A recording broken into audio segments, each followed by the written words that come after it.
today on this morning, I am going to play Crusader Kings 2. Hopefully convince everyone of my friends here to buy it so we can actually get a multiplayer series going, because it is an amazing game that no one wanted to pay $10 for. So one day, I'll have a lot of people to play it with, or at least people who will actually play it with me. Because I want this to be just a short series and go on to Europa Universalis 4. I'm going to do a start at the late Middle Ages.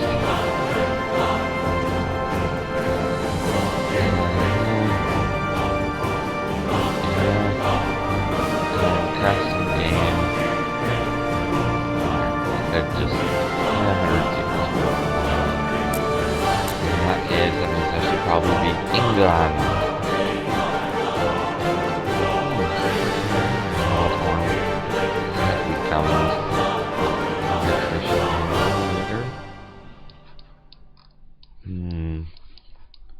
Ooh, are they Muslim?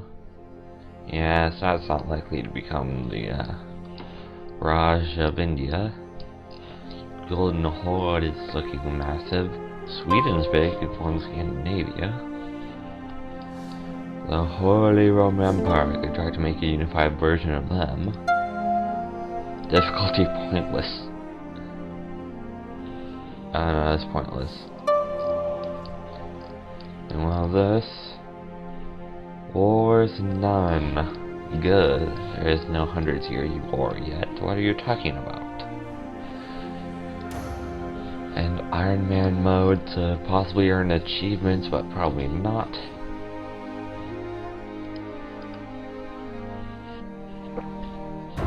Okay, Iron Man England. Yeah, let us go. Hopefully I'll have enough funds to start up a nice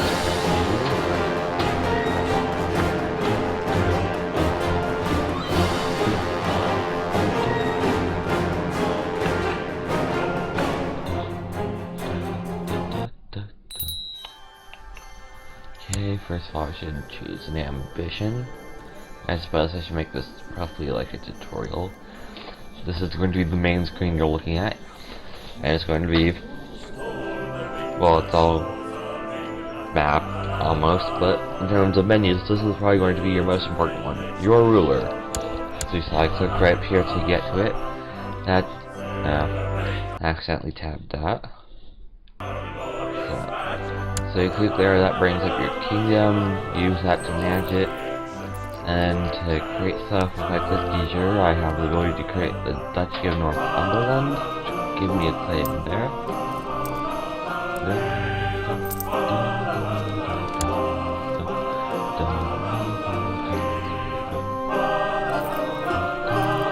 Okay, but yeah. Anyway, I click the visual, I can see where I can actually form.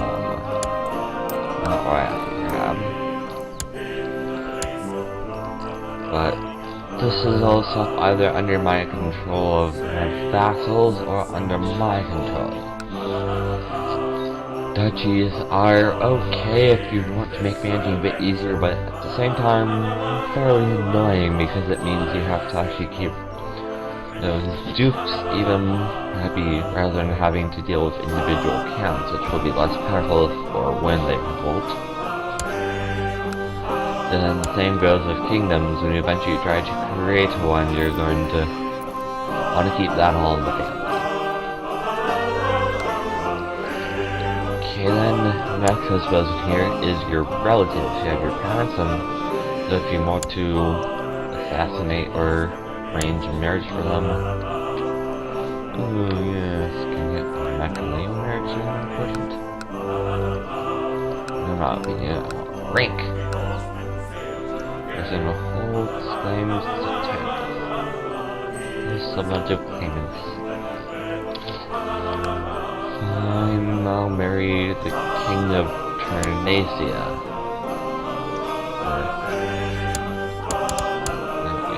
Yeah.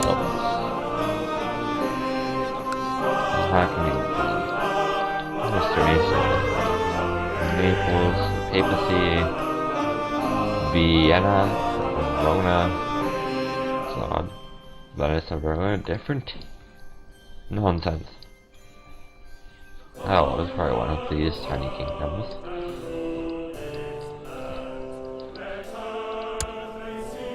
Okay, anyway.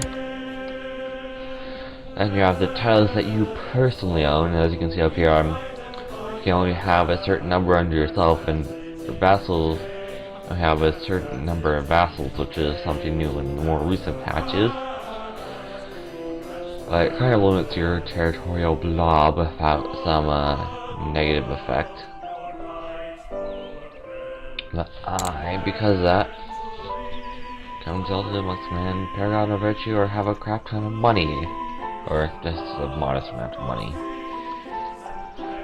How about, what's yours, is it? Has a party of at least 500. Nah. That's enough prestige. That might be easy, considering we're probably going to conquer Ireland and Scotland. Wales is already under my control.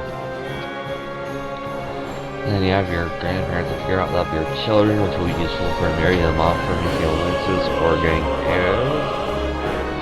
And then just your siblings, the people who will try to kill you, mercilessly to try to get a claim on your land. Then you have your council. They all do have 3 different options of tasks, and this music's loud. The game options audio down to 25% maybe. But anyway, where was I? Oh yes, my council. Let's check my pin and see if anyone really hates me. And in fact, there is someone. The Count of Norfolk. So, I don't want to deal with any major rebellions, even though that probably won't be too major. So I'm going to send my Chancellor, whose skills determined by his diplomacy. Which, as you can see, normally it's going to be the best one, but you can check here. It's going to be the top diplomacy behind your current Chancellor. And 14 compared to 20, there's no real contest there. Next, if I can hit that, I have our Marshal, who doesn't quite like me as much as he should. A skill of 5th. He has one better than next best, so I'll just keep him. They were likely to cause a peasant revolt. No, which is what suppress revolt is for. And that actually costed your vassals to not revolt. Trained troops, I could get that, and that might actually be worth it. I'm going to go to war. And lastly, research some tech, which would allow me to, similar to this, pick anywhere in my kingdom to research some tech of military in his case, there, which would help me with technology, which I'll get to after law. I could do that. I could click taxes, get some more money. It helps speed up construction, which, yeah, how poorly developed this place is. Not too much more, so I think I'll have him research the tech. Next we have my Spy Master, who has a skill of Spy Mastering of 16. Intrigue is the stat, though. So the best. Normally you send your Spy Master far away to Constantinople, not Istanbul, to study their technology and give you it. Or you can have this if you're trying to annoy someone, or if you're trying to murder someone, or not get attacked. I got that. Spy networks for trying to murder. As for trying, scheme is to try to defend yourself from being murdered. Oh, and is Constantinople too far away? Or am I just the most technologically advanced place in the world? The answer is too far away. I guess I'll scheme in my capital. And then is there any heretics around? Nope, everyone's Catholic. Some Orthodox, some the Byzantines and the people up there, but that's not really too important. I research cultural tech or improve religious relations with the Pope. And so I'm just gonna research cultural tech. How boring. Do I click? No, I don't. Research that cultural tech. Research it like the wind. Next is the laws. These are kind of the most important ones. Gender laws determine on what grounds people can inherit depending on their gender, because this is the medieval time. And not the restaurant.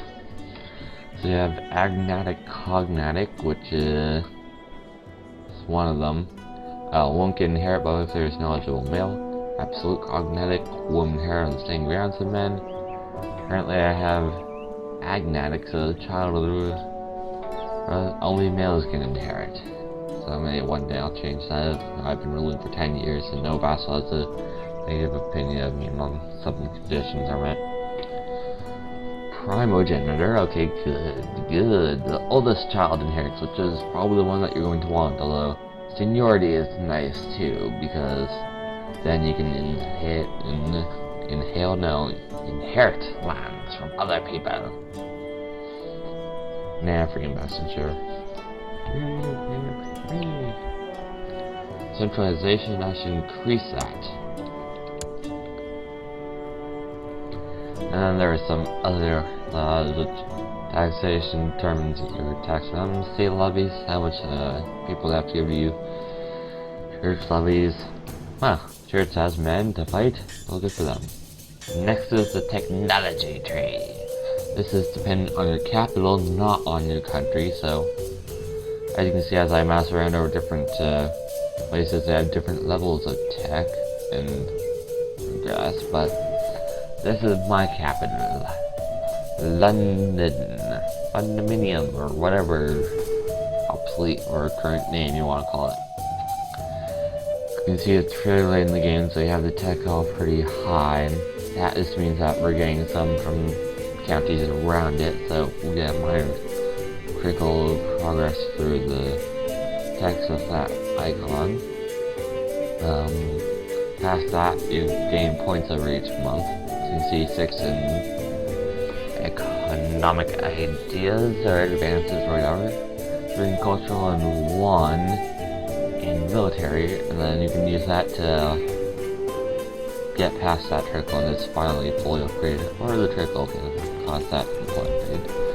Next is something I should really do with my 100 something ducats, money, wealth, whatever you want to call it, and that is start my retinue, because I'm going to want to look intimidating, so that way my people don't rebel at my face. Longbowman, unique to England. Well, 1,000 men will have to do for now. I should have set that guy to collect taxes. Yeah, well, my wealth is 29 per month. Yeah, it's not going to be too big of a deal.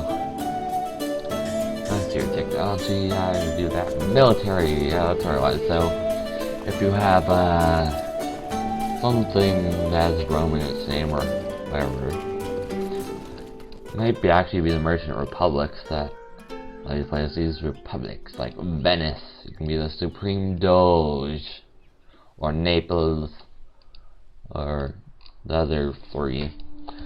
That could be it. But either way, then you're allowed to do something. Yeah, it's really descriptive. Either way, you're allowed to have retinue, which is really nice in discouraging people like your vassals from rebelling, which you'll not see in factions quite yet. Next, you have our army levies. You have my personal ones, which I can call up, and I also made a change rather than just being able to call up my vassal troops. I can or have to call them to arms, and their acceptors say, no, screw you, I'm not going to help you. Gain more territory, make us safer, expanding. And finally, there's fleet levies. Those are boats. I believe a boat can carry about 100 men from your army. Yarr. But that's about all I know for goats. But there's not really that much. This is late enough in the game, but there are holy orders, and they only fight the infidels down south and the Muslim and Hindu and out west with the Swedens and the Golden Hordes. People who aren't Catholic, basically. Oh, I guess not Sweden. Well, there's the Sunni and the Monophysite and Hindu, Buddhist, and Jains, none of that stuff. And there's mercenaries who you pay money for, and then they drain your treasury for a bunch of money, allowing you to fight and maybe win a war you couldn't and get some nice land, or just not die. And finally there's our vassals here, which tells you how much troops they have. 0 out of 0. You have, oh, it's like from Game of Thrones, only not some bishop. St. Paul's, no idea what that is. But, current men have maximum men. Oh, hi cat. Okay. Next up is intrigue, as this video becomes progressively more boring for 16 minutes. Just I'll say this is a tutorial. It's not actually gameplay. We have different decisions, so that means I can do it, and I can spend 5 of my piety to invite a holy man to court and let them better in terms of stats. Similarly, if I have gold, I can spam invite to noble. That is not always 71 gold when you're starting out. You will not have to pay a crap ton of money. It's dependent on your income, and you pay that amount of money to get a noble, and you hope their stats are better than your current nobles, and then you replace them on your cancel with them. Or if you have a title you need to give someone, and you don't want to make someone more powerful, you can invite some nobles and give that to them. There's stuff like tournaments and feasts and fairs and grand hunts, and those give various there's a bunch of events that do various good things, like increasing your opinion with your vassals, and finally there's stuff with the Pope, which is just this because I don't have son's favorite, and it gives you some piety if you pay a bunch of money to the Pope. Yep, bunch of money. I suppose I should end this episode without doing anything really important if I'm going to mark it as a tutorial. So, I'll see you next time.